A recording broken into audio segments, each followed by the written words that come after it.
ډیرو قدرمندو مسلمانانو وروڼو، موږ د بدر واقعه بیانوله او در هغه ځایه پورې موږ رسېدلي وو چې صحابه کرام د بدر و طرف ته روان سوله. د بدر طرف ته چې دوی رسیږي نو دلته واقعات پیښیږي. یا رسول الله یا حبیب الله مون برو.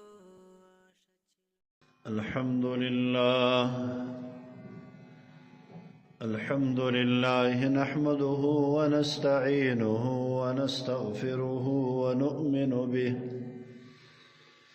ونتوكل عليه ونعوذ بالله من شرور أنفسنا ومن سيئات أعمالنا. من يهده الله فلا مضل له ومن يضلله فلا هادي له. ونشهد أن لا إله إلا الله وحده لا شريك له. ونشهد أن سيدنا وحبيبنا وشفيعنا ومولانا محمد وعلى آله وأصحابه أجمعين. أما بعد فأعوذ بالله من الشيطان الرجيم. بسم الله الرحمن الرحيم. إذ يغشيكم النعاس أمنة منه وينزل عليكم من السماء ماء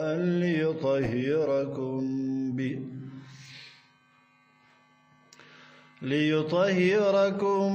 به ويذهب عنكم رجز الشيطان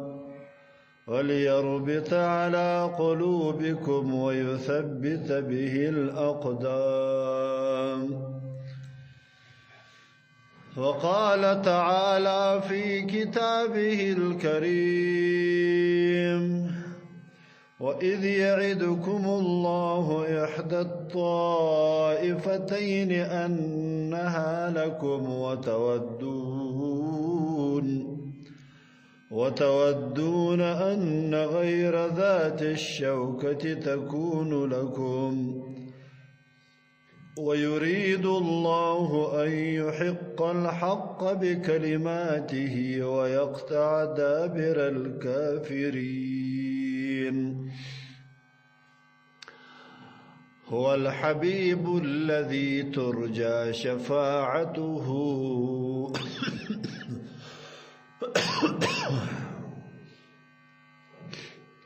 لكل هول من الأهوال مقتحم.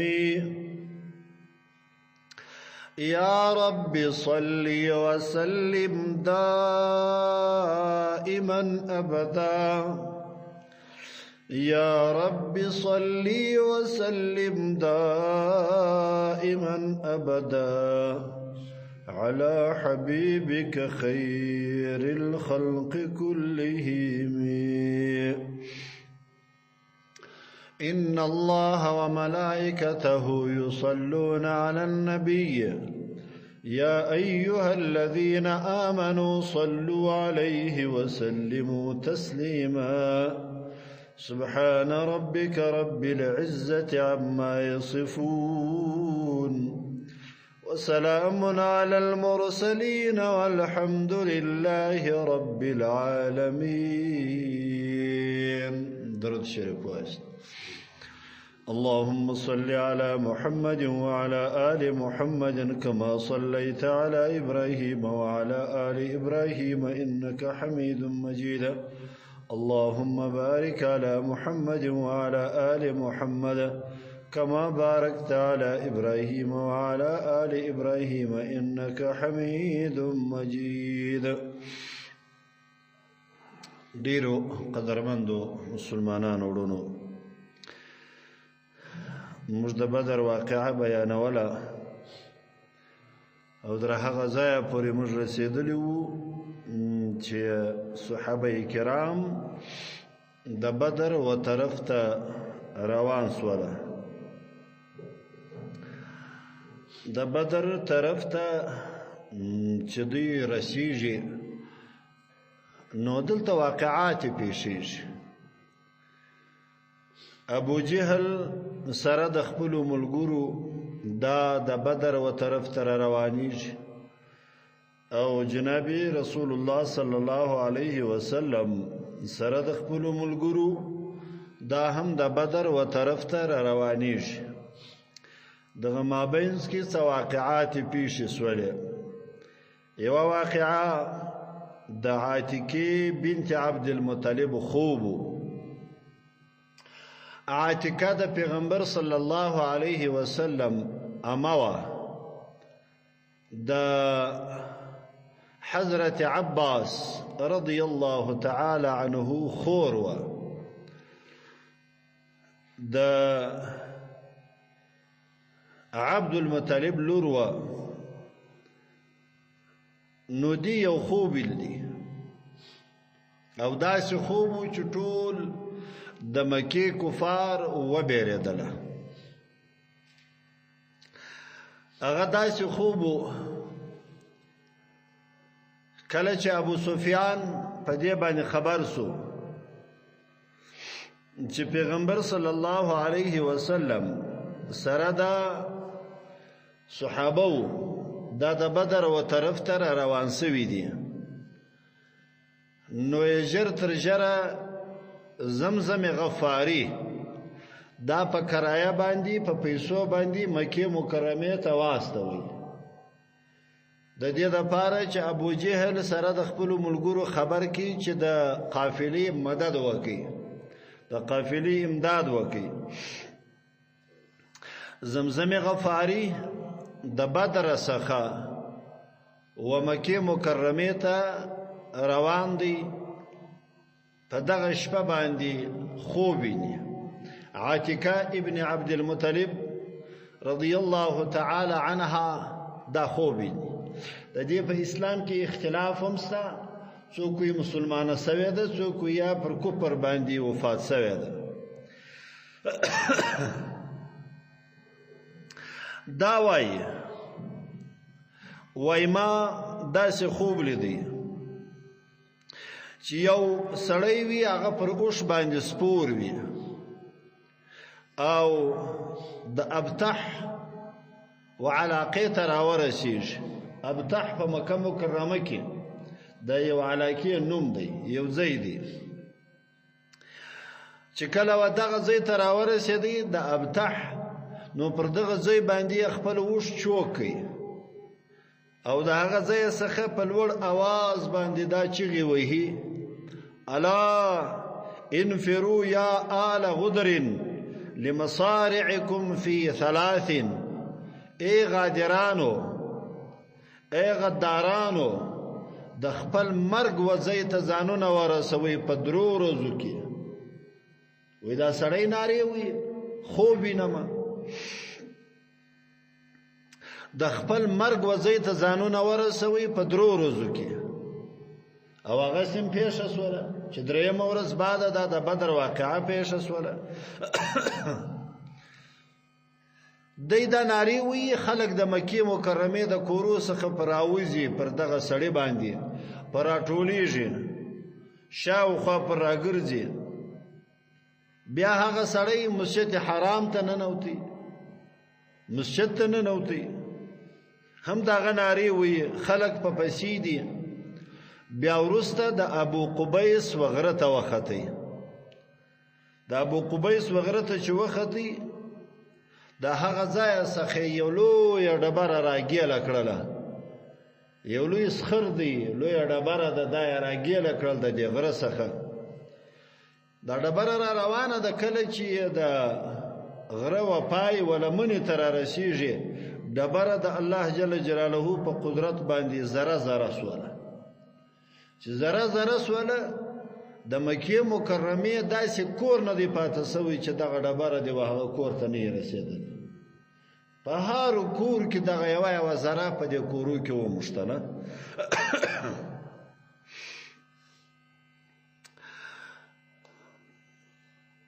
دا خوب چې کله دی ویل دی، ډېره اریانه سوله. سهار سو، خپل ورور حضرت عباس رضی الله تعالی عنه ته دا خوب ووایه. وی ما خو ماښام دا خوب ویل دی او ستا پر قوم باندې یو مصیبت را روان دی، ستا پر قوم باندې به یو غم راځي. ځکه د دې خوب تعبیر هم داسې دی چې یو لویه ډبره او بیا ټوله ذره ذره کېږي، د مکې مکرمې په هر کور کې دا ذره موښلي. نو ستا پر قوم باندې یو مصیبت را روان دی. او دا ورته وویل چې دغه خوب چاته مه وایه، عاتکه ورته وایي. کیدای شي چې دا خوب ډېرې ورځې بعد رښتیا شي، بیا به خلک ما او تا ته پیغورونه راکوي او بدې خبرې به راته کوي. عباس رضی الله عنه چې کله دا د دې خوب واورېدی، نو د باندې راووتی. د باندې چې راووتی، ولید ابن عتبه، ولید ابن عتبه چې د خالد پلار دی، خالد ابن ولید، د خالد رضی الله تعالی عنه پلار ته دا خوب ووایه. د دوه دغه په مابینځ کې ملګری و، انډیواله و، هغه ته دا خوب ووایه. هغه ته دا وویل چې چاته مه وایه، ټینګار یې پر وکړي چې چاته دا خوب مه وایه، داسې خوب ما لیدلی دی یا د زما خور لیدلی دی، داسې واقعه پیښه سوې ده. ولید را ولاړ سو، خپل پلار ته دا خوب ووایه چې د خالد رضی الله عنه نیکه دی، هغه ته دا خوب ووایه. هغه رقم چې څنګه حضرت عباس رضی الله عنه ورته بیان کړی دی، هغه خوب یې ټکي په ټکي باندې و خپل پلار عتبه ته ووایه. بیا د هغه څخه نور د مکې مکرمې ټول خلک خبر سوله. په مکه مکرمه کې اوازه سوله، ګرد خلک خبر دی، ابو جهل هم خبر شو. درېیمه ورځ ده، درې ورځې د دې خوب تېرې سولې. کله چې دا خوب ویلده سو او مکه مکرمه کې دا اوازه خپریږي، بیا هغه زمزم غفاری چې ابو سفیان را استوي مکه مکرمه ته، درې ورځې په دې مابینځ کې تېرېږي. اتفاق ته وګوره چې څنګه الله سره برابروي. ابو جهل په حرم شریف کې ناست دی. درېیمه ورځ ده، حضرت عباس رضی الله عنه داسې تېرېږي چې کله حضرت عباس رضی الله عنه ولیدی، برای ورغږ کړل ابو جهل، ورته وایي ای ابو الفضل. د حضرت عباس رضی الله عنه یو نوم ابو الفضل و. ورته وایي ای ابو الفضل، ستاسې نارینه و خو د نبوت دعوه کړې وه، زه چې اوس مو ښځو هم د نبوت دعوه شروع کړه. دا خوب ورته شي. او د نارینه معنا ده پیغمبر صلی الله علیه وسلم نبوت ورته شي. وایي ستاسې نارینه و خو د نبوت دعوه شروع کړې وه، اوس مو ما خیال ښځې هم نه بیانې سولې، د ښځو هم د نبوت دعوه شروع کړله.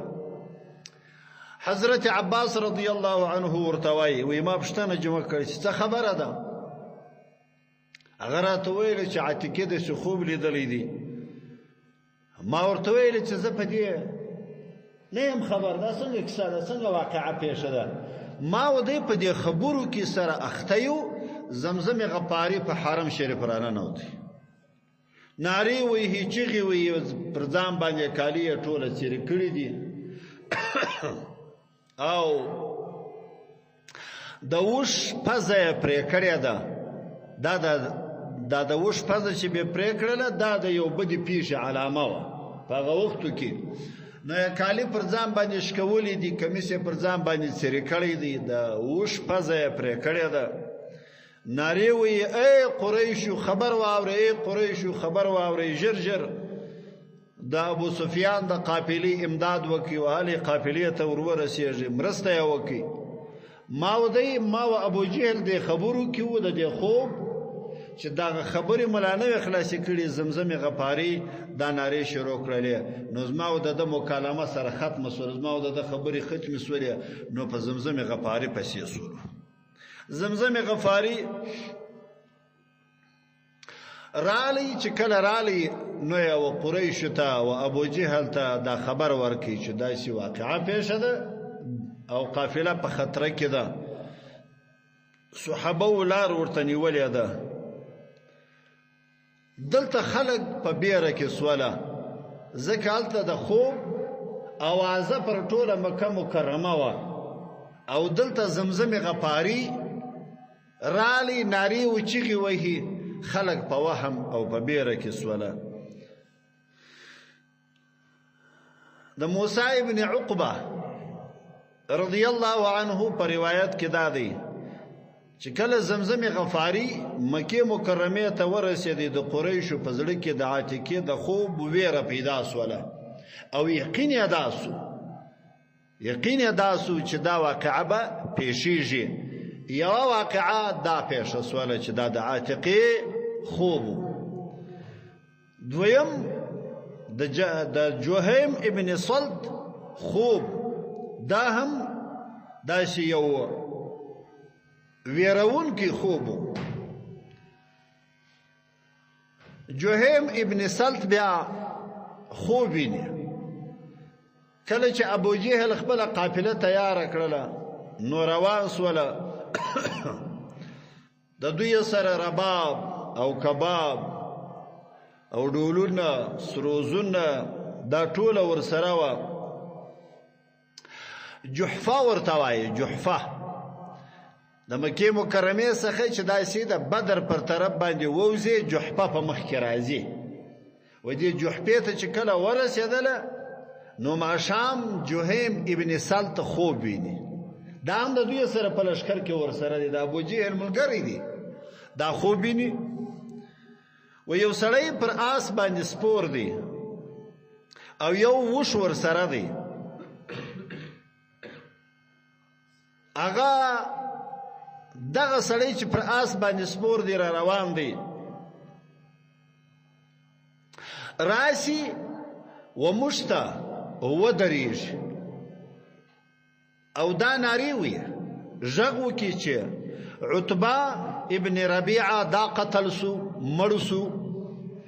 شیبه ابن ربیعه دا مړ سو ابو الحکم ابن هشام چې ابو جهل دی دا مړ سو امیہ ابن خلف مرسو پلان مرسو دا ناری وهلی او برته ولاړی او یوه بله پیښه هم وکړله یو نیزه وه دا نیزه یې د لښکر و طرف ته وغورځوله د دغه سړي سره چې دا پر آس باندې سپور یا پر وش باندې دی یو نیزه یې داسې د لښکر و طرف ته وغورځوله ټوله خیمې په وینو باندې ولړل سولې پر هره خیمه باندې د وینو څاڅکې واوښتې دا په د شپه باندې چې دوی روان دي الله یې ورښیي لیکن خو د مرګ د ځایه څخه نشي راګرځېدلی دا چې خوب یې ویل دی سهار چې راپورته سو ابو جهل ته دا خوب ووایا ابو جهل ته ویل چې ماښام خو مې دی خوب لیدی ابو جهل په زړه کې هم بیره پیدا سوله لیکن خو الله جل جلاله چې کوم وعده کړی و هغه وعده به خامخا هغه به پر کېدله بس او عدي رضی الله تعالی عنهما دا دوه نفر پیغمبر صلی الله علیه وسلم لېږلي وه د قافلې د خبرتیا دپاره چې تاسو ولاړ شئ د قافلې معلومات وکړئ کله چې دوی بدر ته ورسېدله نو د بدر سره نږدې یو چینه وه پر دې چینه باندې دوی هلته کښېنستله اوښان یې وتړله انتظار کوي د یو چا چې یو معلومات د لاسه کړي چې قافله به کله راځي په دغه وختو کې دی ویني چې و دې چینې ته دوې ښځې رالې دغه صحابه هغه دا ویني چې و دا چینې ته دوې دانې ښځې راللې دا یوه ښځه چې ده پر هغه بلې باندې پیسې باندې دي چې پیسې بر باندې دي ورته وایي چې زما پیسې کله راکړې زما پیسې راکړه د څه وخت څخه مې دا پیسې در باندې دي ولې نه راکړې هغه ورته وایي وی سبا او بل سبا د شام څخه قافله د قریش را روانه ده نو به په دغه قافله کې زه یو شی پر دوی باندې خرڅ کړم نو پیسې به وګټم هغه پیسې به بیا وتا ته درکړم پر دې چینه کې دوی دا سره ګډې دي دوی دا خبره واورېدل صحابه په دې باندې پوس ولا چې قافله په ورځ دوی کې را رسیږي د هغه ځای څخه ژر پیغمبر صلی الله علیه وسلم ته حال ورولې چې قافله په ورځ دوی کې را روانه ده ابو سفیان بیا پر دغه لار باندې د وخت څخه خلک لږه دی به هم خپل څار به کاوي کله چې ودغه چینې ته راورسېدی پښتنه یې وکړله چې مسلمانان دلته خو به یو څوک چا کمین نه نیولې هغه ورته ویل چې موږ خو څوک نه دی لیدلی لیکن خو دلته یو دوه نفره وه پر دغه چینه باندې اوبه وڅښلې برته ولاړله او ژي ورسره وه هغه ژي یې ډک کړله برته خپل پر طرف باندې روان سوله نور نه وي په خبر ابو سفیان ژر راغلی د هغه دوه نفر وو چې دغه دوه صحابه وه د هغو د اوښ د چوکېدو وضعې ته یې ځان راورسوی ویې کتله بیا هغه د ایا دی وی د اوښ پوچې پیدا کړلې د اوښ پوچې چې پیدا کړلې په هغه کې وکتله خرما و مندکې پکښې کې وې نو یې والقسم په الله دا د مدینې منورې خلک دي نو یې په ډېره تلواره باندې دا بدر دا و سمندر ته نږدې دی دا د بدر علاقه دا د سمندر ته نږدې ده د لږ علاقه واخواته دستی بیا سمندر دی دغه کومه لاره چې دوی نیولې وه دا د بدر عامه لاره چې د شام څخه به مکې مکرمې ته دا خلک راکلله دا لاره یې پرېښوله د هغه سمندر و طرف ته یې قافله روانه کړله قافله یې د سمندر د دریاب پر غاړه باندې پر څنډه باندې پر هغه لاره باندې داسې وایستله د بدر څخه لرې د سمندر پر غاړه باندې داسې وایستله قافله یې خلاصه کړه د مسلمانانو څخه دوی قافله چې کله خلاصه سوله خو قافله دا د روانه ده ابو جهل ته خبر هم ورسېدی ابو جهل دا وویله چې موږ به بدر ته ځان رسوو خلکو دا ورته ویله چې ابو جهله ستا خو مطلب د قافلې و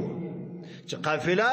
د مسلمانانو د چنګولو څخه ته خلاصه کې خو د خلاصه سول قافله نور نو بیا ته څه کوې چې ته و بدر ته ځې هغه ورته ویل چې نه زه به یوارې بدر ته ځان رسوم او د بدر پر میدان باندې به 3 ورځې کبابونه دا په هغه وختو کې رواج دا و کله چې به یو جنګ کېدی کما ډله چې به فاتحه سوله کامیابه به سوله نو هغه به 3 ورځې پر دغه میدان باندې تېرولې 3 ورځې به خامخا تېرولې ولې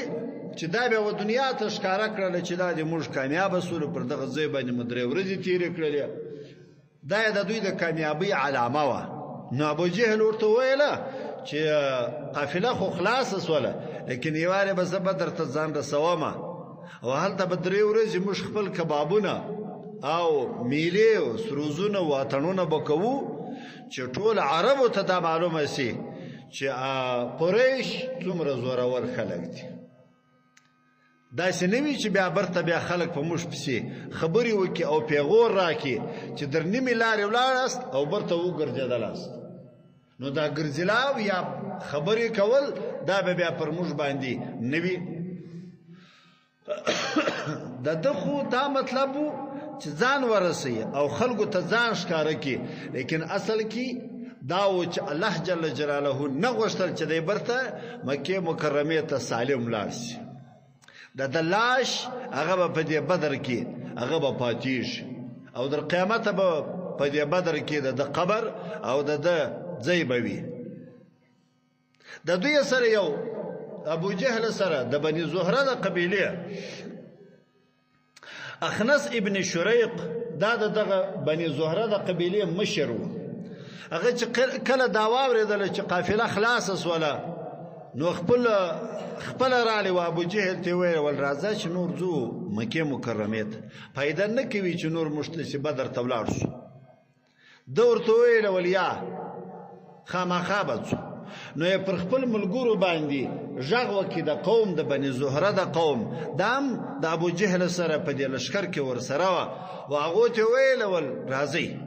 نو بني زهره قبیله برته ثابت ولاړله مکه مکرمه ته ځان اخلاص کې هغه په دې پوهېدل او شهران و ځان د مرګ وزې ته نه ورکاوي ول ابو جهل کنا پودي مشخونی نافوهان زموږ مطلب د قافلې سره و قافله روغه سالمه هغه ولاړله مکه مکرمه ته ورسېدله نور مشتاس څه کوي چې و بدر ته ځو نو هغه پر نیمه لاره باندې جن وګرځېدله برته ولاړه مکه مکرمه ته نو څوک د بني زهره د قبیله هغه نه دی ورسره راغلی او داسې نور څو خلک هغه هم داسې و چې هغه نه غوښتل چې و بدر ته ولاړ شي ځکه دا خوبونه هم هلته لیدل سوي وه نو دا هم نه غوښتل چې ځانونه په دې مرګ کې مبتلا کړي یا په دې جنګ کې مبتلا کړي نو هغه هم ځانونه وایستله یوازې ابو جهل سره د خپلو ملګرو در روان سو د بدر و طرف ته ابو جهل سره د خپل ملګرو د وخت صحرالی د بدر و هغه څاهانو ته چې کوم د بدر څاهان و پر هغه باندې د وخت یې واړوله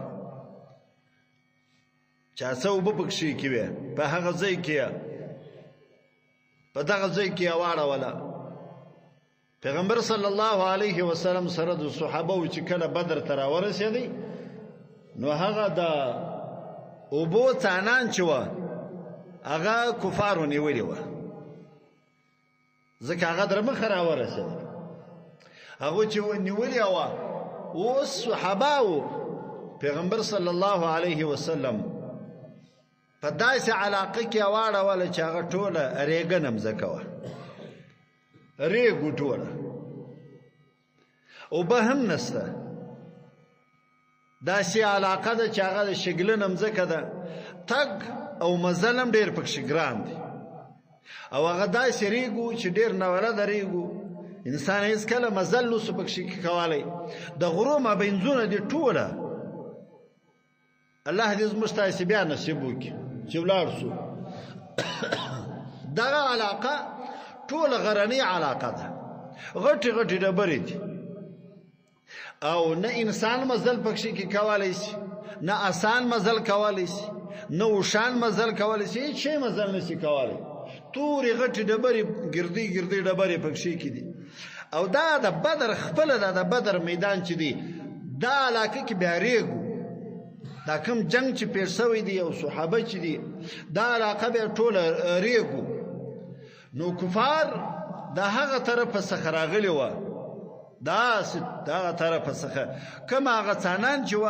هغه کفارو نیولې و پیغمبر صلی الله علیه وسلم د دې خوا څخه داسې ورلراله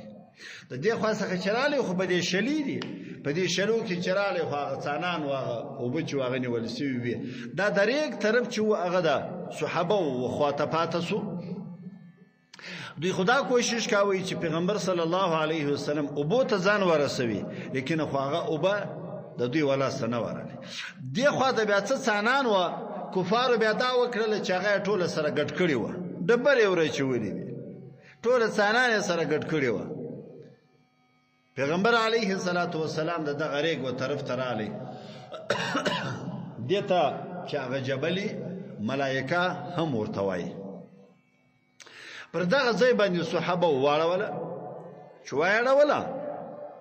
الله جل جلاله د دوی د ناز د پاره باران پر دوی باندې وکړي پر دې علاقه باندې الله جل جلاله باران وکړي او تاسو ته معلومه ده چې کله پر ریګ باندې باران وسی څومره شتک پکې کیږي څومره بیا پوسی څنګه نرم شي بیا نه پښنه نه وځي هیڅ مشکل بیا و انسان ته نه پیښیږي نو باران وس باران چې وسو صحابه را ولاړ سره حوضونه ورته جوړ کړل داسې باران هم نه چې دی لږ باران ډیر باران وسو حوضونه ورته جوړ کړل د اودسو دپاره د اوبو د څښلو دپاره د نورو ضرورياتو دپاره حوضونه ورته جوړ کړل په هغه علاقه کې نو په دغه ځای کې الله جل جلاله دا یو انعام په شکل باندې قران کریم ورته نازلوي اذ يغشيكم النعاس امنة منه وينزل عليكم من السماء ماء ليطهركم به ويذهب عنكم رز الشيطان وليربط على قلوبكم ويثبت به الأقدام. دلته په دغه ځای کې واقعات نورې هم پیښ شوي دي. یوه دا واقعه ده چې خوب پر دوی باندې غالبه سو، پر دې صحابه باندې خوب غالبه سو. صحابي وایي زه به ولاړ وم داسې خوب را باندې غالبه سو زما د لاس څخه به توره شوه سوله، داسې خوب به را باندې غالبه سو. دا وجه هم دا وه چې د الله جل جلاله سکینه نازلېدله، د الله رحمت نازلېدی. کوم ځای کې چې د الله رحمت وي هلته به انسان ته خوب ورځي. موږ به دا کله کله چې مکې شریف حرم شریف ته به ورداخل سولو، مدینه شریف حرم شریف ته چې به مسجد نبوي ته چې به ورداخل سولو، چې دا هیڅ به کښېنستلو پر لمانځه به هم خوب راکړي، په ولاړه به هم بیده وم، قسم په الله پر جومات ولاړ وم بیده وم، دغسې به سولم بیا به غذار سوی وم دی خوب به راکړي. په تحیات کې به تحیات به مې ویله دغه ولاکه سر په خلاص سوی دی چې ما در پای ورسول که مې نه در رسولې بیده به وم. دی نه چې یو وار په څو واره به داسې و په بیت الله شریفه کې چې طواف به مخلاص کړي چې دا کښې به نستلو دا 2 رکعته نفل د طواف چې کول کېږي داسې به خوب را باندې غالبه سو چې بیخي ګسرې کې به انسان سترګې نه سره ختلې. بیا به ولاړ سولو ګرځېدلو چې نه کې خوب رسم لاړې چې بیا به کښېنستلو. دا داسې د الله یو رحمت و. نو دغه ځای باندې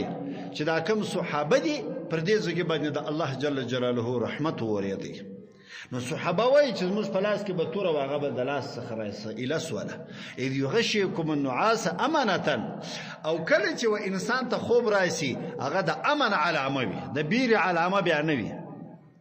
په بیره کې انسان ته خوب ورځي چې کله وهم د انسان سره ورسره وي، بیره د انسان سره ورسره وي، په یو مشکل کې یو انسان گرفتار خوب نه ورځي. او کله چې دی بیا غمه وي، زړه مطمئن آرام وي، بس هیڅ خوب درته ورځي. تاسو به تجربه کړې وي که به مو نه یې کړې که نه، یو وهم یو بیره چې پر انسان باندې راشي که نه وبېرېږي انسان، او یا یو داسې خبره راشي په هغه کې د ده سوچ بند شي خوب بس وتښتېږي. نو دا یو د امنیت یو د امن پیغام و چې الله جل جلاله دا د بدر و صحابه و ته ورکاوی چې په امن باندې ووسېږي. دا خوب یې د دې دپاره پر راوستی چې بېغمه یو شی هم نشته. دا یو. او وینزل علیکم من السماء ماء لیطهرکم به، د دې دپاره مې اوبه در باندې نازلې کړلې، د اسمانه څخه مې باران در باندې ووروي چې تاسو پاک سئ. نو صحابه و خامخا به داسې و چې غسلونه به پر اوښتې وه پر بعضې صحابه و باندې، حالانکې په سفر کې چې انسان وي اوبه نه وي تیمم هم کفایت ورته کوي، لیکن خو د دوی د زړو د اطمینان د پاره الله جل جلاله اوبه نازلوي. لیطهرکم به، الله یې دومره نازوي. ویذهب عنکم رجز الشیطان، او هغه د شیطان وسوسه چې د دوی په زړو کې وه چې کفارو څانان راسوینې ول موږ اوبه نه لرو، په زړو کې هغه د شیطان وسوسه وه، هغه م الله جل جلاله جن ایسته کړله. ویذهب عنکم رجز الشیطان وليربط على قلوبکم، ستاسو زړونه مطمئن سي. ويثبت به الاقدام، چې پښې مو مطمئن سي، چې بیا مو په دې ریګ کې پښې نه وځي. دا یو داسې ناوله د ریګو دا د بدر چې 15 قدمه به دې واخیستله ډېر به انسان ستړی شو دومره ستړیا یې درلودل د بدر غونډۍ ته چې کله موږ پورته کېدلو لکه دا د مسجد سر و پای موږ بلا نه سو تللی دونه قدر به ولاړلو دا سینې به مو داسې اور شروع کړي بیا به کښېنستلو یو ګړی بیا به روان سولو بیا چې مو دغونه مزل وکړي ګسره کې انسان کلی نه سو دومره په سختۍ باندې انسان خطی سو ويثبت به الاقدام چې ستاسې قدمونه په دې کې محکمه سي ټینګ سي شویدل بیا نه وي او په داسې مځکه کې جنګ هم بیا نشي کېدلی چې داسې پښې شویږي او پریک باندې انسان نه نوځي بیا هیڅکله جنګ نشي کېدلی چې کله هغلته مځکه محکمه وي پښې محکمې وي ټینګې وي نو بیا چې دوی هغه جنګ کېدلی سي نو دا یو انعام په طور باندې الله جل جلاله دا پر دوی باندې یو انعام وکړي پیغمبر صلی الله علیه وسلم صحابه ورته وویله اول تاسې شاوخوا داسې تلاش کوئ چې د قریشو د ابو جهل معلومات موږ ته د لاسه په لاس باندې راسي علي رضی الله تعالی عنه او زبیر ابن عوام رضی الله عنه دا دوه صحابه یې د نگرانۍ دپاره داسې واستوله نو یو دوه مریان په لاس باندې د قریشو ورله اوبه یې وړلې د چینې څخه دا یې ټینګ کړله را یې وستله پیغمبر صلی الله علیه وسلم پر لمانځه باندې ولاړ و نو دغه صحابه ورته وایي چې تاسو څوک یاست خبرې خو هغه ځان نه ورښیي اخر کې دا ورته وویله چې موږ د قریشو مریان یو یا د ابو جهل مریان یو نو صحابه څه وهل ورکړله د وهلو په وجه باندې دا اقرار دوی وکړي چې موږ مریان یو پیغمبر صلی الله علیه وسلم چې کله سلام وګرځاوی هغه بیا ورته ویله چې کله د مریانو رښتیا درته ویله تاسو د دوی خبره نه منله کله چې درواغ درته ویله تاسو یې خبره ومنله دا د دې قریشو مریان نه دي تاسو په زور باندې دوی د قریشو مریان کړله نو پیغمبر صلی الله علیه وسلم په خپله پوښتنه جن وکړله چې کفار څومره قدر دي ول ډېر دي معلومات یې موږ ته نه کېږي پیغمبر علیه الصلاة والسلام خو د قریشو په عاداتو باندې خبر و نو یې ورته ویله چې دوی د ورځې څو اوښان حلالوي هغه مریانو ورته ویله ولې یوه ورځ لس اوښان حلالوي بله ورځ نه دانې اوښان حلالوي پیغمبر صلی الله علیه وسلم په دې باندې فوسو چې یو اوښ د سلو نفرو بسیږي د سل کسه بسیږي نو د 900 څخه او تر 1000 په دې مابینځ کې دي د 900 څخه تر 1000 پورې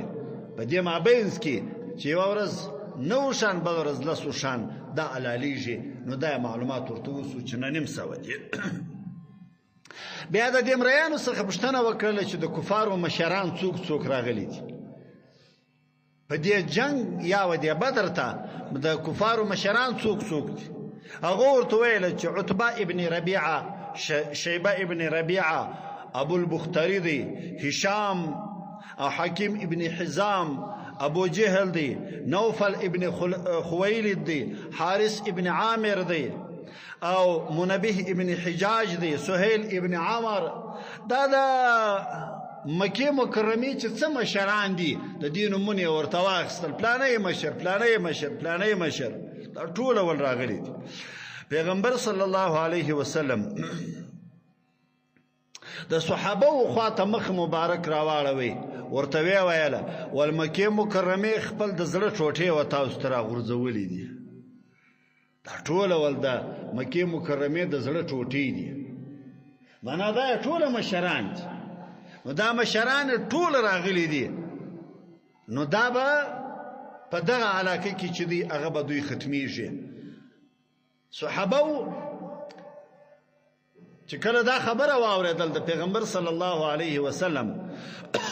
او تعداد ورته معلوم سو په دې کې سعد ابن معاذ رضی الله تعالی عنه یو مشوره وکړه پیغمبر صلی الله علیه وسلم ورته وایي چې یا اې د الله پیغمبره یو عریش به درته جوړ کو چې موږ تاسې منا ورته وایو دا منا به درته جوړه کو موږ په دې معنا کې به ته هوسېږې او ستا سره به یو وش دلې موجوده به وي. که چیرې داسې و چې موږ کامیابه سولو، خو دا هغه شی دی چې ته او ستا رب یې غواړي. کامیابي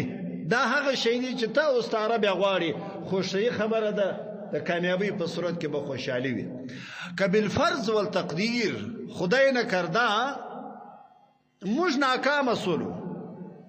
او موږ مړه سولو، نو ای د الله پیغمبره ته به پر دې وښ باندې ځې مدینې منورې ته، او هغه خلک چې هغه زموږ در شا پاته دي، در موږ کمزوري نه دي، ستا ساتنه به بالکل کوي ای د الله پیغمبره.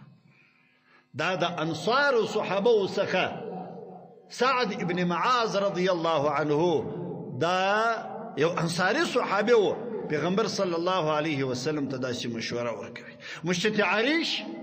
د ابو جهل چې دا کم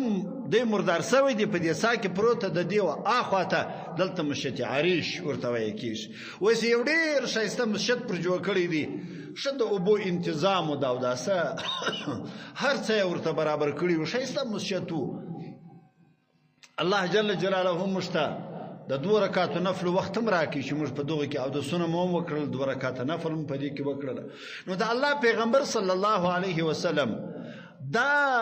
ځای ورله جوړ کړي، دا مشت عریش چې اوس ورته ویل کېږي، دا معنا ورته جوړه کړله. د الله پیغمبر دلته پر لمانځه باندې ودرېدی، دعا او لمونځ کوي، زارۍ کوي و الله جل جلاله ته دعا کوي. صحابه هغه پیرداران سوله ورته. او دا مشت عریش یو داسې ځای و کله چې به انسان پر دغه ځای باندې ودرېدی، دا د جنگ میدان ټوله معلومېدی چې په ولاړه به ودرېدی. موږ خو ویل دله الله دې ستاسو سم دیدار وسره وکړي.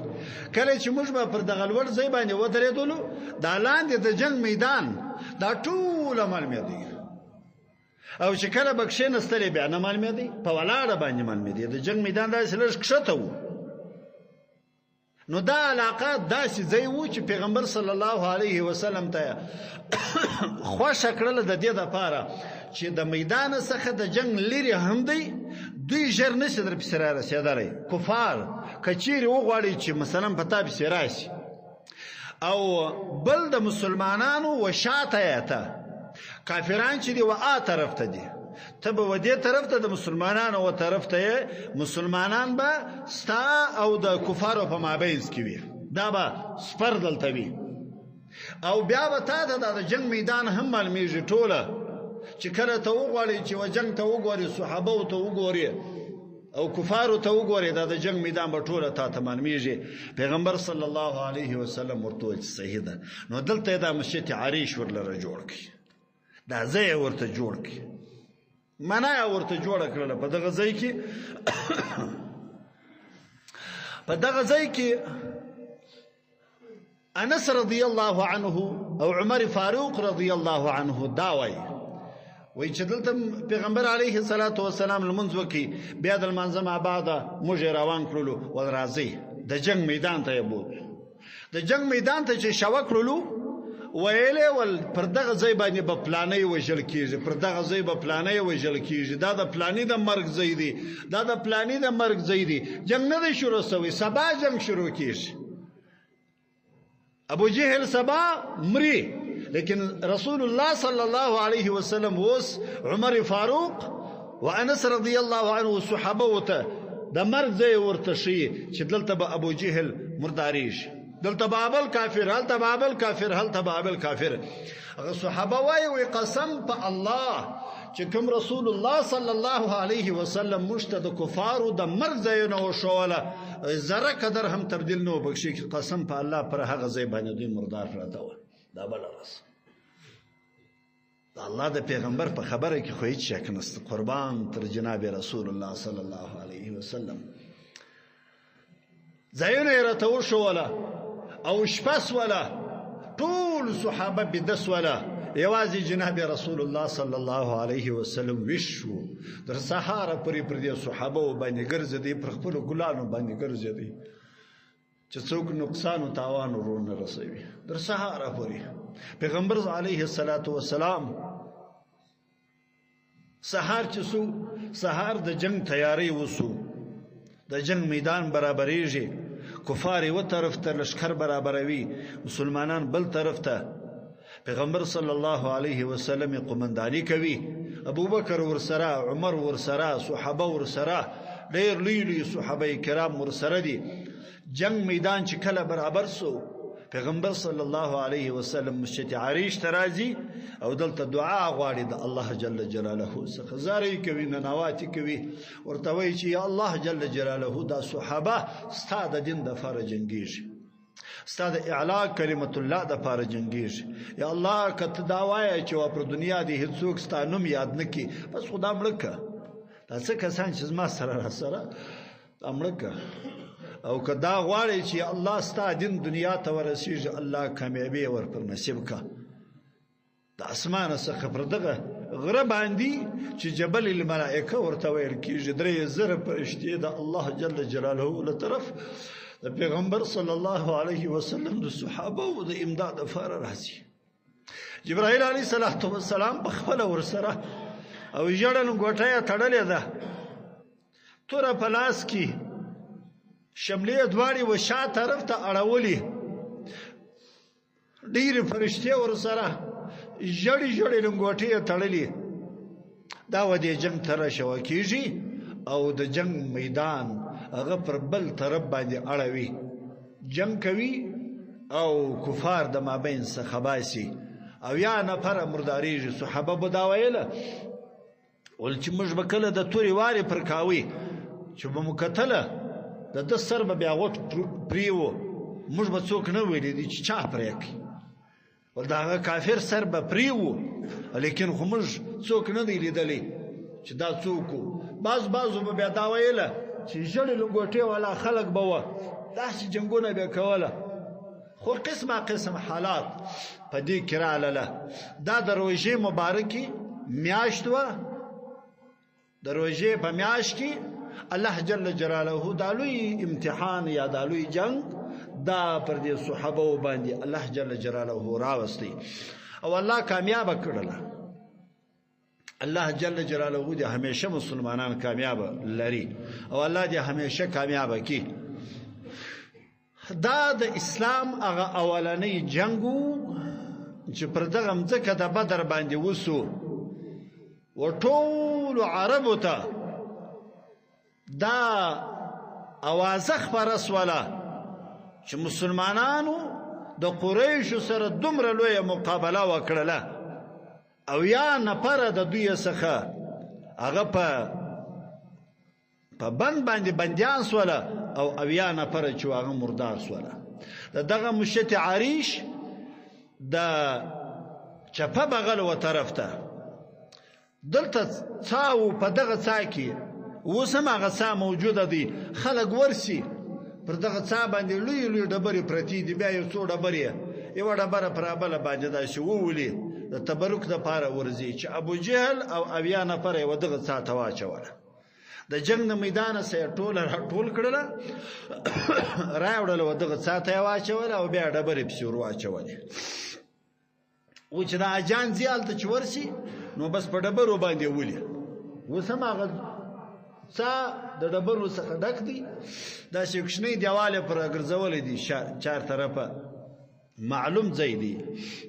نه معلومه نه دی دا د اسلام لوی غزاوه دا د اسلام لوی فتح وا چې څوارلس نفر صحابه کرام په دغه ورځ باندې په شهادت باندې ورسېدل څلور د یو پلار زامن و د حارث رضی الله عنه څلور نفر بیا موږ ورلو دغه شهداو مقبره ته ورلو او هغه بوډه هلته ورته لګېدلې و چې فلانه